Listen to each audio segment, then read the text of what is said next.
Magandang umaga sa inyong lahat. Ako po si Binibiniyen at ito ang aking video report. Sa araw na ito ay tatalakayin natin ang syntax.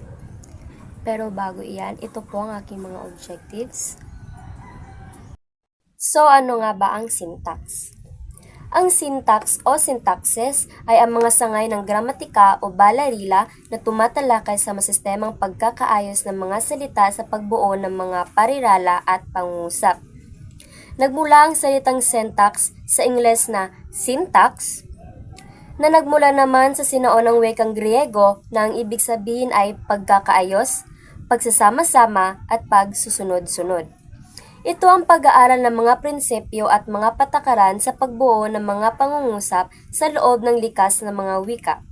Maaari ring tumukoy ang salitang palaugnayan sa mismong mga batas o patakaran, katulad ng palaugnayan ng isang wika. So ayon dito, may dalawang uri ng pangungusap. Una ay ang deep predikatibong pangungusap. Ito ay mga salita o lipo ng mga salita na walang simuno o panaguri, ngunit bumubuo ng diwa. Halimbawa dito ay, umuulan na naman. Hindi malinaw kung sino o ano ang tinutukoy bilang simuno at walang salitang nagsasabi ng kilos o katangian para sa isang partikular na paksa. Ngunit, malinaw na ang mensahe ay ang pagbuhos ng ulan. Ang isang uri ng pangungusap ay ang predikatibong pangungusap. Nagsasaad na ito ay may paksa at panaguri. Ito ay pangungusap na may malinaw na paksa at panaguri. Ang paksa ay ang pinag-uusapan, samantalang ang panaguri ang nagsasabi ng tungkol sa paksa, mga kilos, katangian o estado nito. Halimbawa, ang bata ay naglalaro. So, saan doon ang simuno? Ang bata. Ang pinag-uusapan. So, ang bata ang pinag-uusapan doon. At ang panaguri ay ang naglalaro sa parke. Nagsasabi ng kilos at kung saan ito ginagawa. Sunod ay ang uri ng di predikatibong pangungusap. Una dito ay ang sambitlang panawag. Ito ay pagtawag sa tao sa pamamagitan ng sambitla. Halimbawa ay ale at binibini. Ito yung pag tinawag mo yung tao sa pag hindi mo alam yung pangalan nila. Katulad na lang kapag meron kang nakitang isang babae na nahulog yung gamit niya sa daan at hindi mo alam yung pangalan niya kaya tinawag mo na lang siyang Ale. Ang susunod ay padamdam. Nagpapahayag ng damdamin. Halimbawa, hala at nakupo. At pautos. Ito ay ginagamit sa pag-uutos. Sunod sa uri ng di predikatibong pangusap ay ang pagtawag. Ito ay mga pahayag na ginagamit para tumawag sa isang tao, hayop o bagay na kadalasan ay binubuo ng pangalan o tawag lamang. Halimbawa, Juan, halika rito. Ito ang unang bahagi na Juan ay di predikatibong pangungusap para sa pagtawag. Walang simuno at panaguri, kundi ang pangalan ng taong tinatawagan. Sunod ay ang pangkalikasan. Ito ay mga pahayag na naglalarawan o nasasabi ng mga kaganapan sa kapaligiran ng hindi binibigyang diin ang isang partikular na paksa. Halimbawa, bumabagyo na. Walang tinutukoy na simuno tulad ng ang bayan o ang lugar. Ngunit malinaw na ang mensahe ay tungkol sa pagdating ng bagyo. Sunod ay ang panagot na tanong. Ito ay ginagamit bilang panagot na tanong. Halimbawa dito ay ang po at ang hindi po. Sunod ay ang panahon. Ito ay nagsasaad ng panahon. Halimbawa, bukas, sa makalawa, ganyan. At pangkalikasan. Nagsasaad ito ng pahayag na paghati. Halimbawa, magandang araw po, kumusta po. Sunod ay ang pagpapaalam. Ito naman ay nagpapasaad ng pagpapaalam. Halimbawa, makikiraan po, papasok po. At pamuling tanong. Ito ay pangungusap na nais ulitin ang sinabi ng kausap. Halimbawa, paano nga ito? Sunod ay ang pampuok. Ito ay pangungusap na sumasagot sa tanong na saan. Halimbawa is, sa paaralan o sa Maynila. Pakiusap. Ang pangungusap na ito ay ginagamit kapag nakikiusap. Halimbawa, pwede ba, maaari ba, pwede po ba. Ganun. Sunod naman ay existential. Ito ay tumutukoy sa pagkakaroon o kawalan ng isang bagay, tao o pangyayari. Hindi ito naglalaman ng tahasang simuno at panaguri, ngunit malinaw na ang mensahe ay tungkol sa pag-iral o kawalan ng isang etnidad. Ang halimbawa dito ay may prutas sa mesa. Nagsasaad na ang pagkaroon ng prutas sa isang lugar. Ang isa pang halimbawa ay wala ng tubig sa batisan. Nagsasaad ng kawalan ng tubig sa isang lugar. Meron naman tayong mga predikatibong pangungusap. Bahagi ng pangungusap. Ito ay binubuo ng paksa o simuno at panaguri. Paksa ang pinag-uusapan sa pangungusap na maaring tao, puok, bagay, o pangyayari. Meron naman tayong mga uri ng pangungusap. Una na dito ang paksang pangalan. So, bakit ito paksang pangalan? Dahil ang paksa ay isang pangalang tumutukoy sa tiyak na tao, bagay, hayop, lugar, o ideya. Halimbawa dito ay ang si Z ay masayang bata.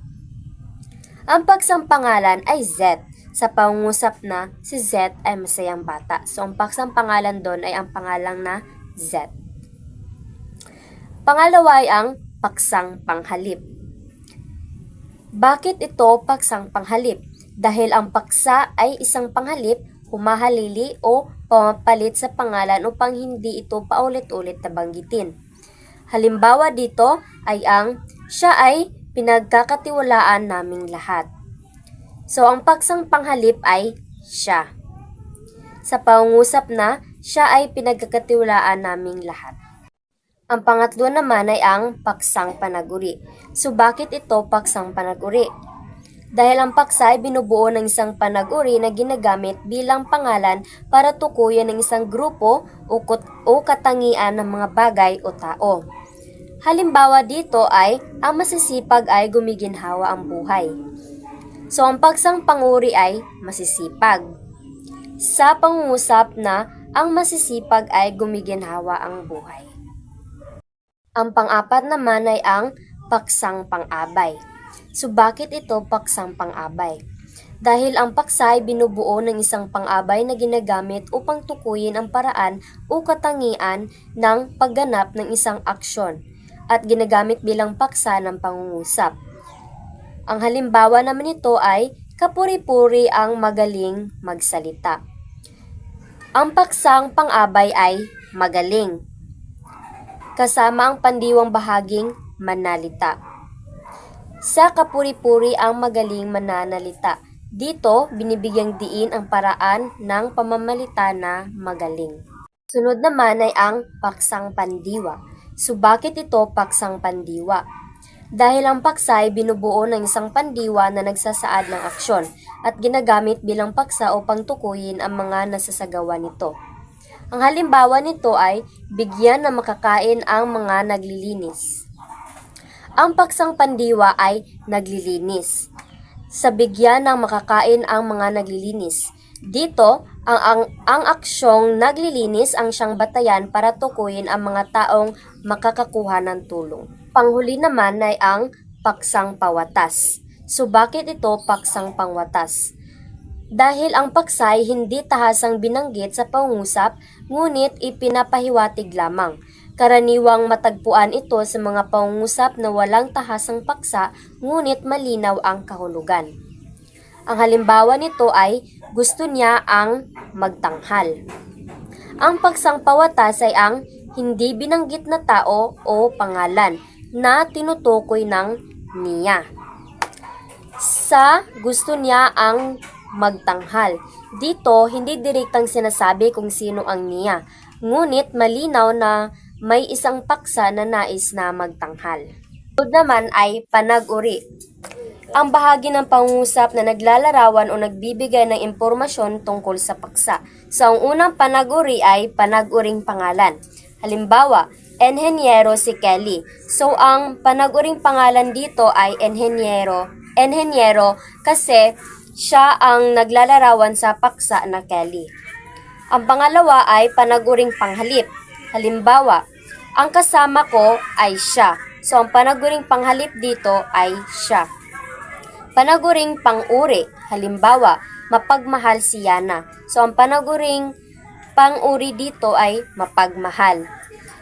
Ang sunod ay panaguring pandiwa. Halimbawa, nagsusulat ang guro. So, ang panaguring pandiwa dito ay nagsusulat. Sunod ay ang panaguring pang-abay. Halimbawa, mamaya darating ang mga module. Ang panaguring pang-abay dyan ay mamaya. At panghuli ay ang panaguring pawatas. Halimbawa, magluto ang libangan ng lola namin. So, ang panaguring pawatas dyan ay magluto. Naman ay dadako tayo sa ayos ng pangungusap. Ito ay nagsasaad ng kaayusan ng pangungusap. So, meron tayo ditong karaniwan at di karaniwan. Kapag sinabi nating karaniwan, kapag ang nauna ay panaguri at sinusundan ng paksa. Halimbawa, magandang pasyalan ang nayong Pilipino sa Pampanga. So, ang panaguri dito ay maganda. Sa di karaniwan naman ay kung nauna ang paksa at sinusundan ng panaguri. Halimbawa, ang nayong Pilipino sa Pampanga ay magandang pasyalan. So, ang paksa doon ay nayong Pilipino sa Pampanga. So, mas maganda talagang pakinggan kung mas nauuna ang panaguri tapos susundan ng paksa. Ngayon naman ay dadako tayo sa kayarian ng pangungusap. Nandito ang payak.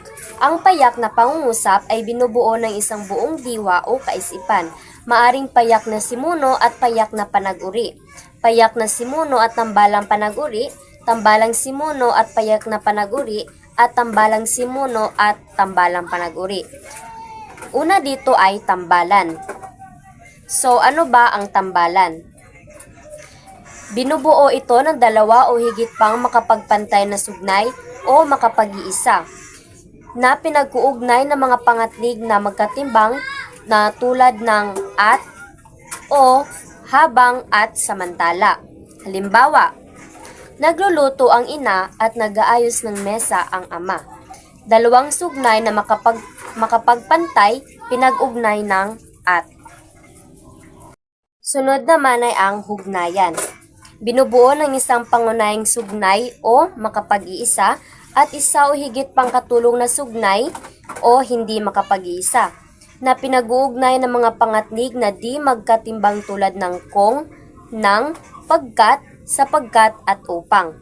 Halimbawa, masaya ang mga bata sapagkat may handaan. Ang pangunahing sugnay ay masaya at masaya ang mga bata. Tapos, ang katulong na sugnay ay sapagkat may handaan. So, pinag-ugnay sila ng di makagtimbang na sapagkat. Sunod naman ay ang langkapan. Binubuo ng dalawa o higit pa makapag-iisang sugnay at isa o higit pang di makapag-iisang sugnay. Maaring gamitin ang mga pangatnig tulad ng na, kung, dahil, at habang para ikabit ang mga sugnay. Halimbawa, nag-aaral si Ana sa silid-aralan na kung saan ay tahimik at maaliwalas. Ang makapag-iisang sugnay ay nag-aaral si Ana sa silid-aralan at ang di makapag-iisang sugnay ay na kung saan ay tahimik at maaliwalas. Ngayon naman ay dadako tayo sa gamit ng pangungusap. Nandito ang paturol. Ang pangungusap na ito ay nagpapahayag ng kalagayan o pangyayari nagtatapos sa bantas na tuldok. Nandito ang pagtanong.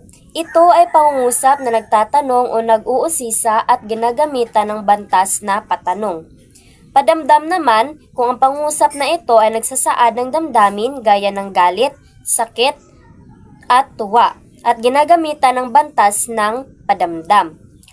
Pautos kapag ang pangungusap ay nagsasaad ng pag-uutos na ginagamit ng bantas na tuldok. Pakiusap, ito ay pangungusap na nag-uutos ngunit ito ay may paggalang sapagkat napapalooban ito ng panlaping paki at nagtatapos sa bantas ng tuldok. Ngayon naman ay dadako tayo sa mga paraan sa pangungusap. Andito ang inklitik o paningit. Ito ay mga kataga na idinagdagdag sa pangungusap para madagdagan ng kahulugan, damdamin, o tono. Maaari itong alisin o tanggapin nang hindi nasisira ang mensahe ng pangungusap. May dalawang pangkat batay sa halimbawang ibinigay. Unang pangkat ng inklitik ay ba, kasi, kay, daw o raw, din o rin, lang o lamang, man o muna. Halimbawa, pupunta ka ba sa paaralan? Ang ba, yun ay para sa tanong. Hindi ako pumunta kasi masama ang pakiramdam ko. Ang kasi ay para sa dahilan.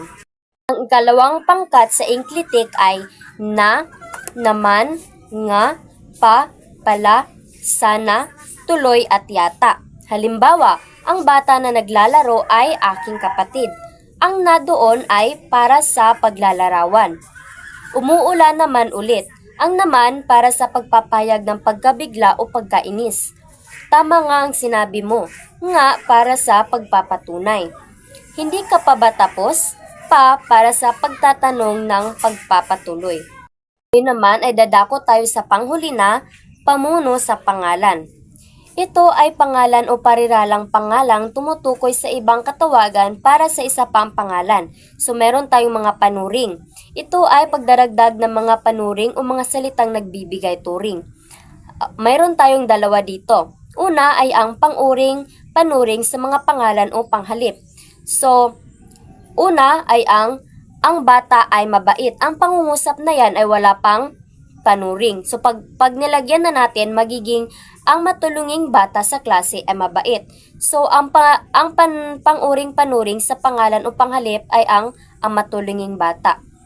Ang pangalawa ay ang pang-abay panuring sa mga pandiwa, pang-uri at kapwa pang-abay. Halimbawa, dadalo sa pagpupulong ang mga guro. Ang pangungusap na yan ay wala pang pang-abay panuring sa mga pandiwa, pang-uring at kapwa pang-abay. Pag nilagyan na natin, magiging dadalo bukas sa pagpupulong ang mga guro. Yan ay pang-abay na pamanahon. Dadalo bukas sa pagpupulong ang mga guro sa Cebu. Yan ay panlunan. Dadalo ng maaga bukas ang mga guro. Yan ay pamaraan. At dyan po nagtatapos ang aking video report. Sana nagustuhan niyo at maraming salamat!